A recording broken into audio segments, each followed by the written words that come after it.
Recruiting in high school football has been a problem for years. Schools aren't allowed to influence student athletes by reaching out or inducing them to transfer, but coaches and leaders with the governing body of Tennessee high school athletes say it's still happening.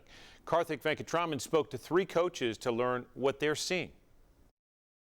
These coaches believe high school football recruiting happens in Tennessee. I mean, yeah, I think there is somewhat of it going on. I mean, there's always stuff going on. Some people maybe are crossing that line from time to time. TSSAA Executive Director Mark Reeves believes so too. He answered questions by emails. He said the TSSAA gets a lot of tips, but they need proof like a social media post or a text message to take action. But the accusations run wild, and these coaches have heard it.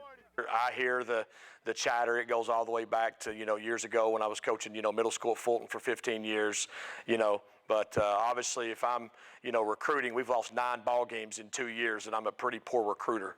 I've heard that for a long time, and that's okay. It is what it is. The TSSAA says it's hard to police what is and isn't true. They know recruiting is going on just like any other state. Some coaches think that it's not as bad in the state of Tennessee compared to those other states. It's, there's a bunch of angels in East Tennessee football compared to what I hear from Atlanta, Georgia, and Miami, Florida from the coaches I know down in those areas. However, in Tennessee, student athletes are looking to transfer, looking for better opportunities and teams to play for. Coaches believe that's a trickle-down effect from college athletics. Kids are transferring like they're changing underwear. And in some cases, that leads to improper recruiting. Heritage head coach Joe Ossovet believes a rule that would only allow student athletes to transfer once would help the problem. I think it puts a lot of the onus on the kid that's transferring to make sure this opportunity does get the one-time transfer, that he's done his homework on where he's going. The one-time transfer rule has been floating around, but has not been an official proposal submitted to the Legislative Council of the TSSAA. Some coaches don't believe it'll help that much anyways.